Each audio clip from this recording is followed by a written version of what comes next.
कि यूपीए सरकार ने जितनी सारी योजनाएं लागू की, उन सबका अधिकांश हिस्सा गांवों पर असर डालता है। गांवों से कांग्रेस को काफी उम्मीद है, क्योंकि दोनों सरकारों ने काफी कुछ गांवों के लिए किया है। लेकिन क्या ये योजनाएं सही तरीके से क्रियान्वित हो पाई? क्या इनका फायदा सत्तारूढ़ दल को मिलेगा? हम आज बात करते हैं सरपंच संघ के प्रदेश अध्यक्ष जितेंद्र सेठिया से, जो आहोर में सरपंच भी हैं और आज हमारे साथ यहाँ मौजूद है। जितेंद्र जी, मनरेगा से बात करूंगा सबसे पहले। कितनी बड़ी योजना, कितना सारा पैसा लुटाया गया। दो बातें हैं, एक तो ये कि क्या वास्तव में गांव में कुछ विकास के काम हो पाए या ये पैसा अनप्लान वे में यूं ही चला गया। देखिए साहब, इस बार इस कार्यकाल में जो मनरेगा की योजना आई, उसमें ज्यादातर पैसा कच्चे कामों में लगाया गया। नाली खुदवानी, कोई अपने ये तालाब खुदवाने, तालाब ऑलरेडी खुदे होते, उसके तवे खुद गए, उसके बाद भी उसको खुदवा रहे हैं, जिससे पानी ठहरता भी नहीं। जनता इससे बहुत दुखी है। और जो मनरेगा में कार्य करते हैं मजदूर, उनको नाम आता कहीं तो 12 रुपए मिल रहे हैं, कहीं 20 रुपए मिल रहे हैं, कहीं 25 रुपए मिल रहे हैं। इससे भी मजदूर भी दुखी है, जनता भी दुखी है। और कोई हर बार कच्चे काम ही हो रहे हैं, पक्के काम में कोई पैसा नहीं दिया जा रहा। इससे ये योजना फ्रॉड साबित हो रही है। इससे पार्टी को फायदे की जगह नुकसान हो रहा है। नहीं, लेकिन ऐसा कहते हैं कि मनरेगा में सरपंचों ने बहुत माल बनाया, सब जगह चर्चा आती है कि बड़ा भ्रष्टाचार है मनरेगा में और सरपंचों के माध्यम से हुआ है। इस बार ये बिल्कुल असत्य साबित हो रहा है। पूरा कंप्यूटराइज हो चुका है। 5 पैसे भी निकलेंगे तो आपके बिल्कुल अकाउंट टू अकाउंट, और कोई भी रोकड़ इसमें कोई भी लेन देन नहीं है। बिना रोकड़ लेन देन भ्रष्टाचार नहीं होता। हाँ, कोई कहते हैं कि उन्होंने फर्जी नाम लिखे दिए, तो उसमें सरपंच का रोल बिल्कुल नगण्य होता है। इसमें सरकारी महकमे में जो कार्य करते हैं, जो है वही कर सकते हैं। सरपंच किसी का नाम लिखते नहीं। आजकल इन्होंने शाही ग्राम से उभर रहे, ये जो इनकी बढ़ाई है वही काम करते हैं। सरपंच के तो ओनली साइन नहीं जा सकते। लेकिन सरपंच अनपढ़ है, उनको मालूम ही नहीं कहाँ साइन करने कहाँ नहीं करने, वो साइन करवा देते हैं। इससे वो सरपंच को फंसाया जा रहा है। तो फिर ये बहुत सारी भ्रष्टाचार की शिकायतें सरपंचों के खिलाफ दर्ज हो रही है, कैसे हो रही है? ये आपसी रमनीति से, जैसे कोई सरपंच ने चुनाव लड़ा, उसके सामने 2-4 सरपंच ऐसे थे कि चुनाव लड़ना चाहते थे, और जैसे कोई सरपंच की पार्टी का है और दूसरी अलग पार्टी का व्यक्ति, उस पर झूठी शिकायतें दर्ज करवाता है। सरपंच के लोग प्रधान बनते हैं, जिला प्रमुख बनते हैं, फिर एमएलए बनते हैं, एमपी बनते हैं। बहुत सारे लोग हैं राजस्थान की राजनीति में, तो सरपंच से शुरू हुए एमपी बने या मिनिस्टर बने। और उनको लगता है कि सरपंच रहते हुए आदमी वास्तव में राजनीति के लिए तैयार हो जाता है। सरपंच करते हुए व्यक्ति राजनीति में तैयार होता है।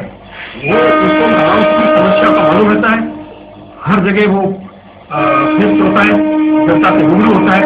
छोटी भी कोई समस्या है तो वो व्यक्ति सीधा सरपंच के पास जाएगा। इसलिए ये पहली पीढ़ी है।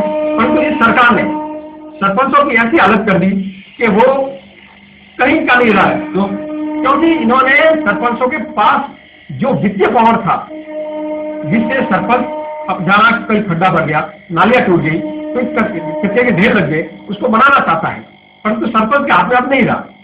अब इन्होंने इस राज में, कांग्रेस का राज पहले बहुत बढ़िया चल रहा था, परंतु इस 4 साल 5 साल में पता नहीं क्या हो गया इनको, तो बिल्कुल सरपंच को डिमोरलाइज करने के लिए, सरपंच को हताश करने के लिए, उनको मिटाने के लिए ऐसे काम किए गए जिससे सरपंच कोई कार्य नहीं कर सकता। ये जो गाँव में बहुत सारी योजना चली है, फूड सिक्योरिटी बिल के तहत आई है योजना, अन्न देने की 1 रुपये किलो, 2 रुपये किलो, 3 रुपये किलो, और ये जननी फसल योजना है, ऐसी बहुत सारी योजना, मुफ्त दवा योजना है, मुफ्त जांच योजना है, बहुत सारी योजना ऐसी है गरीब तबके से संबंध रखती है। तो क्या लगता है इन योजनाओं से वास्तव में गांव के आदमी को कोई फायदा हो पाया? मुफ्त जांच में, मुफ्त दवा में, जमीनी योजना में? कांग्रेस सरकार राजस्थान में बनी, सबसे वो शुरू करते तो ये योजना सक्सेस हो सकती थी। क्योंकि अब ये स्थिति है कि फूड की योजना जो लाई है, इसमें बेचारे लोग घूम रहे हैं, आज दिन तक उनको किसी को अन्न नहीं मिल रहा है।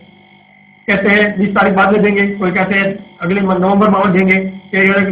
अभी मुझे शिकायत मिली कि राशन विक्रेता कह रहे हैं कि इस बार हमें तो जब 400 क्विंटल चाहिए वहाँ 5 क्विंटल आया है, अब बाकी को कैसे देंगे। तो मैंने जगह जगह डीएसओ से बात भी की, तो उन्होंने बताया कि अगले महीने 2 महीने की साथ में देंगे। अरे इस बार मर रहा है, भूखा है व्यक्ति, और कहेगा अगले महीने तुझे भोजन देंगे, तो बता दी बढ़ जाएगा। तो ये योजना लागू क्यों की। दवाई योजना है तो उसमें डॉक्टर ही नहीं है, और जो दवाई दी जाती है तो बिल्कुल घटिया क्वालिटी की है। इसमें उस व्यक्ति को कोई फायदा नहीं होता, उल्टा कई बार रिएक्शन नुकसान होने लगता है। उन दोनों समस्याओं पर आपने पिछले 5 साल में सरकार के सामने आवाज उठाई। 1 सितंबर 2010 को जब हमारे राजस्थान के 9172 सरपंच में 8,000 सरपंचों ने राजस्थान के विकास के लिए उद्योग मैदान में सम्मिलित होकर मुख्यमंत्री महोदय को ज्ञापन देने हमने मानस बनाया। उस ज्ञापन में सबसे बड़ी समस्या ठेका प्रथा थी कि ठेका प्रथा अब खत्म करो। उन्होंने पहले ठेका प्रथा नहीं होती थी, जिससे काम होते थे, पक्के काम होते थे, जनता के काम होते थे। ठेका प्रथा होने के कारण काम रुक गए। जैसे कई गांवों में ऐसे ऐसे ठेकेदार है जो सरपंच से भविष्य रखता है, उन्होंने 25% ब्याज में ठेका भर दिया, जो काम तो करना है नहीं, और ठेका भर दिया, काम चला गया, 6 महीने रोता रहा, काम ही नहीं हुआ। इसलिए हमने जो ज्ञापन देने के लिए 1 सितंबर 2010 को स्थिर हुआ ज्ञापन बनाया। हम शांतिपूर्वक 8,000 सरपंच, महिलाएं, माताएं, बहनें, भाई सब जा रहे थे। तो उद्योग मैदान से जैसे ही हम रवाना हुए तो अचानक उनको ऐसा भिगो के पीटा, बरसा इधर पानी बरसा रहे हैं, इधर पीट रहे हैं, कुछ कोई समझ नहीं आ रही है क्यों पिटाई हो रही है और हमने क्या गुनाह किया है। उसके बावजूद भी हम सब वापस उद्योग मैदान में चले गए। वहां पे रात को उन्होंने 2 बजे रात को जो सरपंच शुरू हुए थे, जो करा रहे थे पीड़ा से, उनको जबरदस्ती उठा के पुलिस वालों ने गाड़ियों में भर के कहीं दूर फेंक दिया, कहीं पुलिस में थाने में ठूस दिया। ऐसी हालत उनकी इतनी हालत खराब थी। इस हालत को देखते हुए राजस्थान के 9,100 सरपंच हैं जो इस सरकार के इतने उनके दिल में इतनी पीड़ा हो गई, इनकी इतनी घृणा हो गई है कि इस सरकार का जड़ से सफाया कर देंगे। कांग्रेस के सरपंच तो कांग्रेस के साथ नहीं होंगे। सबसे पहले पार्टी उनकी सरपंच संघ है, सरपंच पार्टी है। उन्होंने सरपंच भाइयों को मार खाते देखा है, उनके खुदों ने मारे। वो उस टाइम न तो कांग्रेस ही थे, न भाजपा थे, न बसपा थे, न कोई थे, वो सरपंच थे सब। यह है सरपंच संघ के प्रदेश अध्यक्ष जितेंद्र सेठिया। मन में 30 है 1 सितंबर 2010 के लाठीचार्ज की, सरपंचों के साथ कोई दुर्व्यवहार की। क्या परिस्थिति थी अभी कहा नहीं जा सकता, लेकिन यह 30 अगर पार्टी लाइन से ऊपर हटके पार्टी लाइन को तोड़कर अपना प्रभाव दिखाती है तो निश्चित तौर पर चुनाव परिणामों पर असर डालेगी। चुनाव एक्सप्रेस में आज बस इतना है।